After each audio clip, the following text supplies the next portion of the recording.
Surtout réputé pour ses savanes et ses déserts, le continent africain est en fait caractérisé par l'immense diversité de ses écosystèmes. Au nord-est de l'Afrique du Sud subsistent de grandes forêts denses, où la biodiversité est remarquable. Beaucoup d'espèces ne se retrouvent que dans ces milieux particuliers et rares. Ici, évolution et sélection ont engendré des animaux tout à fait étranges, aussi insolites que splendides. On y trouve ces beaux oiseaux d'un vert intense, ou ces lézards si familiers, et pourtant si étranges.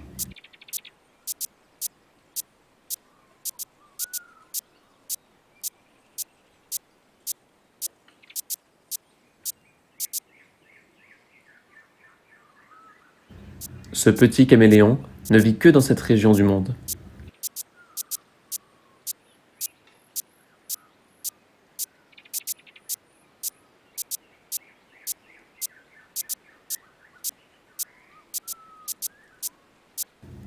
Ces espaces revêtent un enjeu écologique immense. L'Afrique n'est pas que sable et savane, elle est aussi verte et humide une partie de l'année.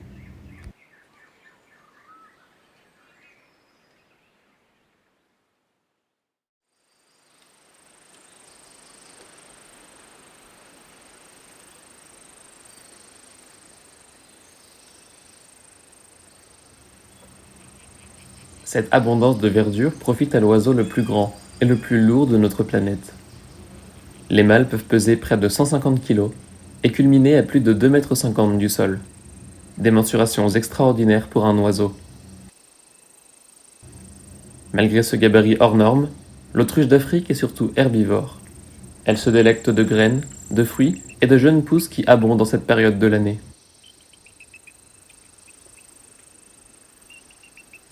Elles sont inaptes au vol, mais sont en revanche taillées pour la course.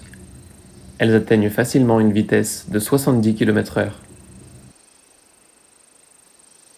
Ces deux individus sont des mâles, facilement reconnaissables à leur plumage noir et blanc. Les femelles sont plutôt grisâtres. Grâce à leur grande taille, les autruches voient les prédateurs s'approcher de loin. Elles servent souvent de sentinelles dans les groupes d'herbivores avec lesquels elles se lient volontiers. Ces milieux boisés sont un refuge pour nombre d'espèces menacées d'extinction, telles que ces vautours, en danger critique.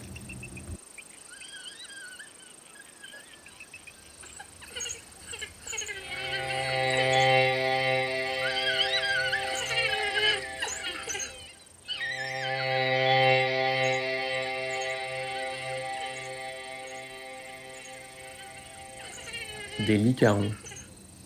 Ces canidés, aussi appelés chiens sauvages d'Afrique ou loupins, sont endémiques au continent.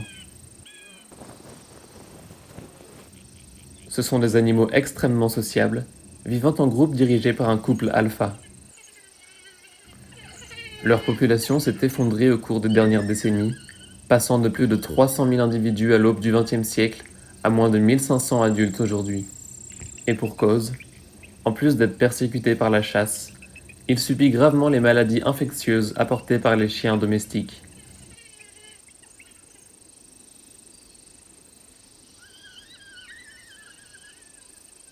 Les relations sociales au sein des groupes sont complexes et très développées. La hiérarchie est très marquée. Les individus handicapés ou âgés ne sont pas exclus de la meute et sont même nourris par régurgitation. Toutes les actions sont liées à la vie en groupe. Jeux, toilettage, reproduction ou encore chasse.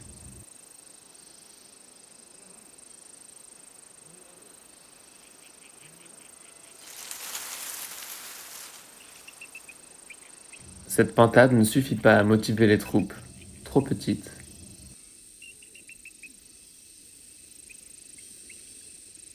Mais il va bientôt falloir partir en chasse.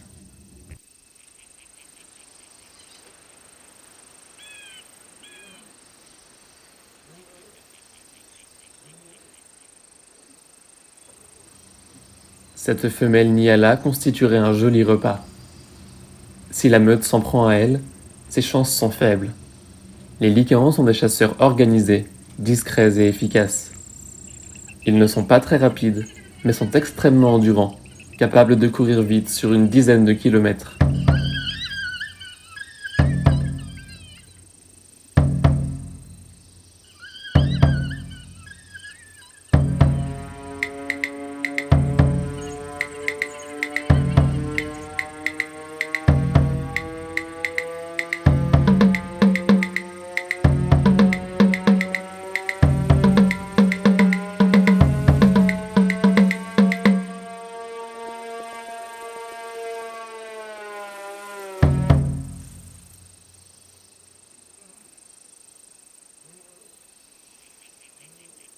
Cette zone boisée est aussi un habitat favorable pour un autre animal hors norme qui n'a rien à craindre des licarons.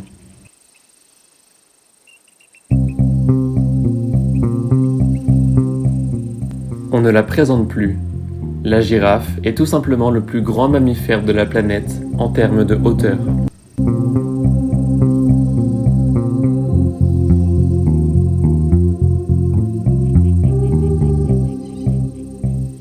Cette mère et son jeune rejoignent un point d'eau où des congénères les attendent.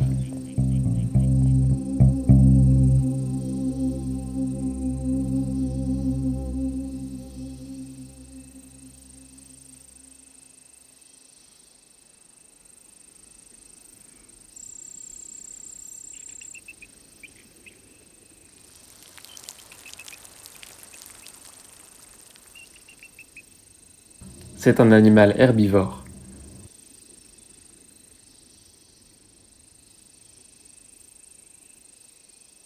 Elles passent une grande partie de la journée à la recherche de feuilles nutritives et dorment très peu.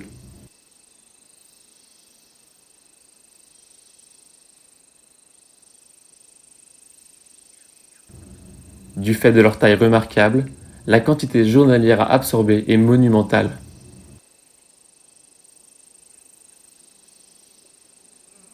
Son mode de vie est le résultat d'adaptations extraordinaires, à commencer par ce cou hors norme qui compte pourtant étonnamment le même nombre de vertèbres cervicales que l'être humain.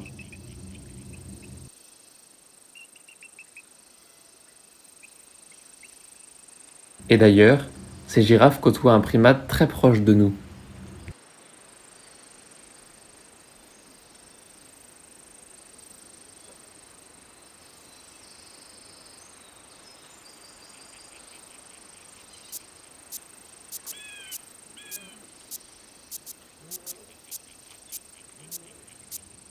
Le babouin chacma. Il nous ressemble, et comme nous, c'est un omnivore très opportuniste. Il se nourrit aussi bien de baies, de fruits et de végétaux, que d'insectes, d'oiseaux et de petites antilopes.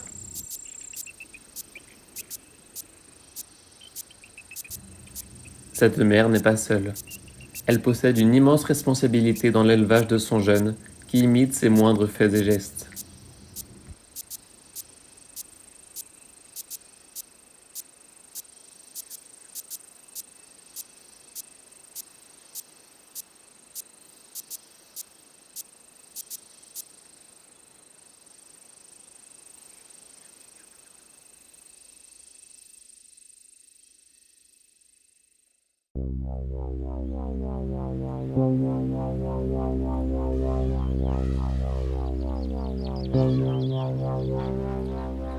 Les lacs sont des points de rendez-vous très prisés par de nombreuses espèces.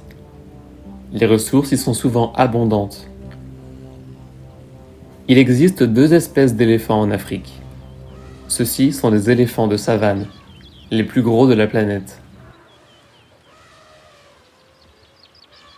En groupe, personne ne les menace réellement. Et pourtant, ils sont en danger. C'est surtout le fait du braconnage et de la destruction des habitats.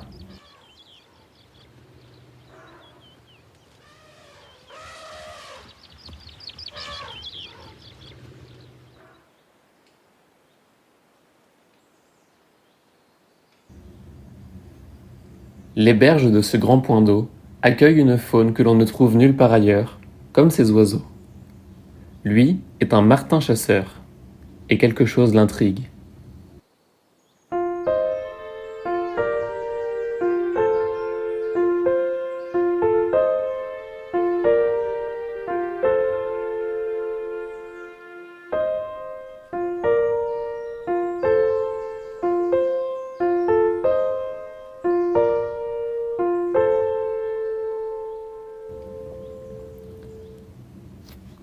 Plus étonnant encore, cet énorme rocher au milieu de la masse d'eau. L'hippopotame amphibie est l'un des rares animaux pouvant se vanter de dépasser la tonne. Il peut même atteindre 2,5 tonnes. Le soutien de l'eau n'est pas de refus. C'est ici qu'il passe le plus clair de son temps, au frais.